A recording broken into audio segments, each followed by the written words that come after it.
My name's Sarah Bardwell and I'm the Chief Executive of the Britten-Pears Foundation.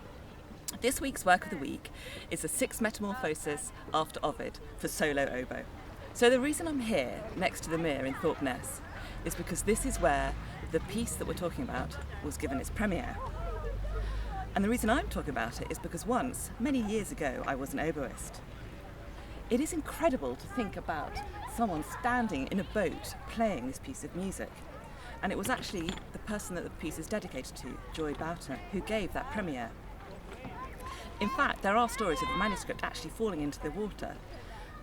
We have not brought the original manuscript down from the Britten-Pears archive today, but I have brought my own copy of the music. And it appears that many moons ago I paid £3.25 for it.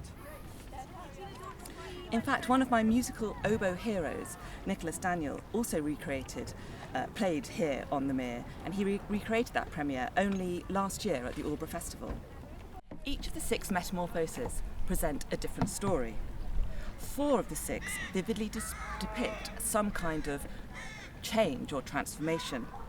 These 4 each have 3 sections, A, B, A.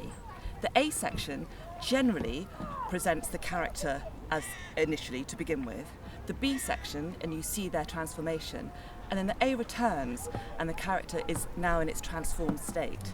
The first movement, Pan, who played upon the reed pipe, which was Sphinx, his beloved. It is actually Sphinx who's being transformed from a god to a reed, an oboe in this case indeed. But the other movements, for example, Niobe, is lamenting the death of her 14 children, was turned into a mountain. And again, you can hear that very clearly and vividly in the music.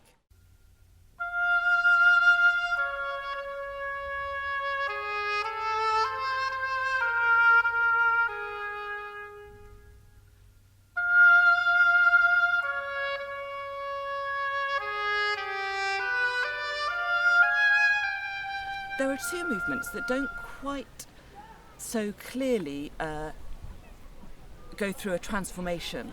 One, Phaeton, describes the story of how he is killed to save the earth from exploding. The other is Bacchus. Now that presents a more general scene of debauchery, a party, a raucous feast of food and drink. Indeed, the movement culminates in some wonderful low C's on the oboe, which an oboe teacher once told me was Bacchus burping.